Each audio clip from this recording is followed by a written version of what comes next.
Now, to create a believable animation, you will likely require realistic lip syncing. Now, this involves animating our character at effectively every syllable, which means a lot of keyframes. This would be absolutely painstaking work by hand, so thankfully we can use our phonemes library combined with keyframe recording to quickly and realistically animate our character to our sound strip. In this video, we're going to cover how to lip sync manually while we preview our audio clip. Now this clip comes from 11secondclub.com archives, and it's a November 2007 clip. We're going to be using this clip because it gives us a lot of emotion to play with, and I feel it fits our character quite well. So before we actually start the lip syncing, let's go ahead and split our window, and I'm going to switch this one over into the video sequence editor, or VSE as it's called, and we want to add in our sound strip. So this one here is in, I don't know where I put it. There we go. So it's the 11 Second Club competition. And let's just move it over to the start. Just over to frame 1. Okay, so I'm just going to quickly play through this now. And you'll notice a couple of things that are wrong, which we are going to fix up in a moment. I was adorable once. Now, look at me. I'm this short, fat, insecure, middle-aged thing. I made you short? Alright, so as you can see, the clip has actually ended, and it's still going. It's got a long way to go. Now this is because the sync is off. What we need to do is go into Playback, AV Sync,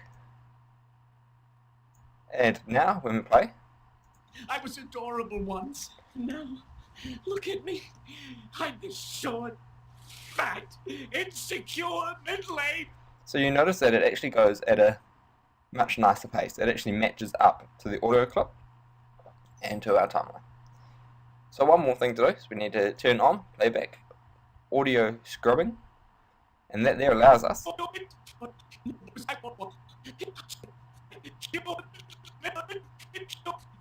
to play back the audio as we scrub through. So yeah, it's going to be really annoying. We can say that it's just part of it is having this audio so that you can know which syllable and where it's going. So we will be turning off that audio scrubbing, we're turning it on and off as we go. And one other thing is we need to know when the end of the clip actually is. So when Larry finishes talking, we don't want it to continue on with the other guy because we don't have another guy. So let's just play from here and find it. I'm this short, fat, insecure, middle-aged thing. Alright, so you can see the other guy comes in about there. So if we bring the end to 230, that way it will play to the end and then it will go straight back to the start. So now we have all we need. Now, look at me. I'm this short, fat, insecure, middle-aged thing. I was adorable once. Cool. Alright, so one final thing to do before we begin lip syncing is we need to turn on the automatic keyframe insertion or keyframe recording, which is this little button down here next to AV Sync. It's just a little red little record button, and now every time you move something, it's going to add in a keyframe. If I move these, you'll notice we now have a keyframe.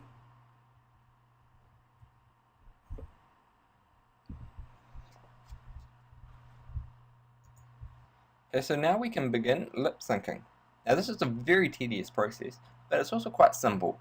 So it takes a long time, but it's not, it's quite easy to do. So as we scrub through our timeline, we're going to be using Control L and the mouse wheel to select the required phoneme, and we'll just continue on through the timeline. You want to spend quite a bit of time on this, as so much focus is on the face, the lip syncing needs to be spot on. When you upload your animation to the internet, people will critique you for lip syncing. It's something that needs to be absolutely perfect, because it will be noticeable if it's not matched up with the audio, because then the character just doesn't feel quite connected to what he's saying. It's like you're lip syncing a song or something. So let's go ahead and begin our lip syncing process. First thing we need to do is select all of our bone layers and hit A to deselect everything. If you don't deselect them, even if you can't see them, if you don't deselect them, then it can cause a bit of trouble, because it will add in the keyframes even though you can't actually see them. So we're going to select the ones with our mouth on. These are the ones we're going to be using. And what we want to do is split our window and change this one here over into the dope sheet. Now this will display all of our keyframes. Cool, so on our frame 1, let's select everything. We're going to go I location, just so it starts off somewhere. And scrub through the timeline until you get to the first syllable. And before we do that, actually, one thing that you will need to do is go into your render settings, and underneath frame rate, it's set to 24. You want to change this before you set any keyframes down here. Otherwise they can get off slightly. So I'm going to be using 29.97 frames per second. And it will just give me quite a lot extra. Now that we've done that, we will have to go back into the video sequence editor and find out where it ends. Obviously we've got more frames now, so if I set that to something like 350. I was adorable once. Now, look at me. I'm this short, fat, insecure, middle-aged thing.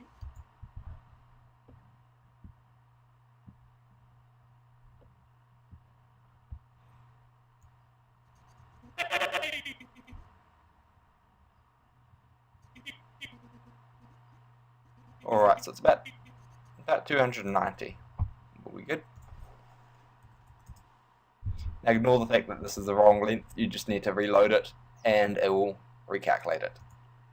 So 3D view.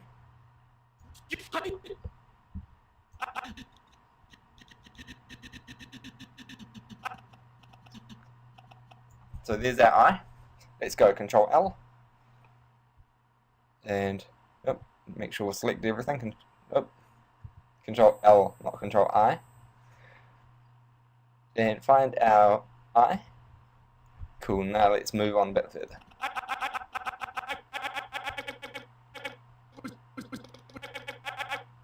And you see here that it's actually going to be a bit of an I. So we'll go Control L to find our E. And there's our W. So what we're going to do here is we're going to go Control L, find our O, and then might actually just zoom in here a bit.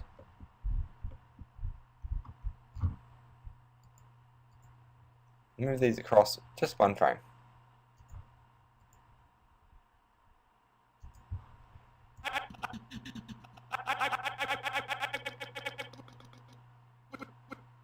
Here we go. So now we can go Control L, go find the U.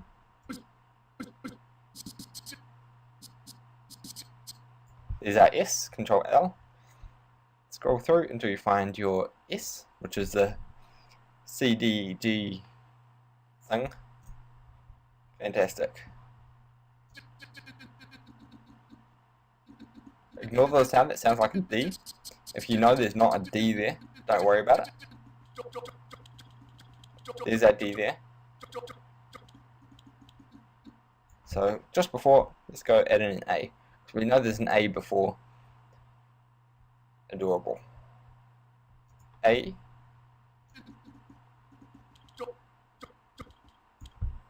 D.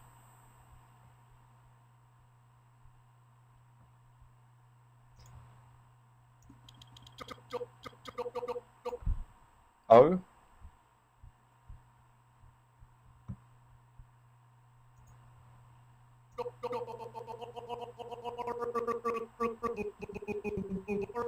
can see it's quite a long word. So there's a R. R. B.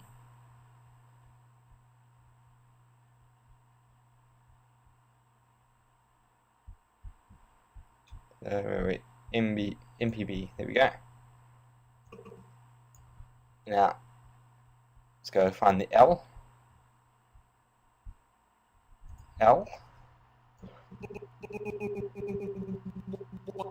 And there's a once. So, you can see it's quite an easy thing to do. Just keep going through. You've got a once, so it's a W, W, W-A, kind of thing, like a wa, in, sa.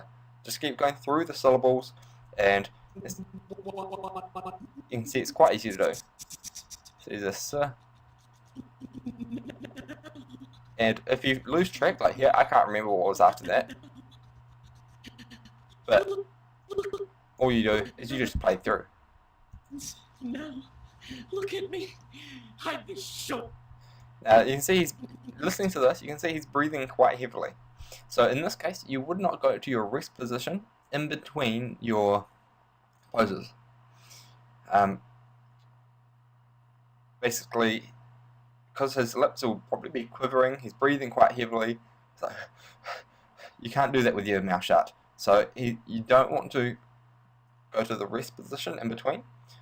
Instead, what you can do is clear out the location of your pose and just have it looking something like that. Obviously not in the L shape with the tongue up, but just something just so it's like, it's like the not happy kind of look. So just keep going through here.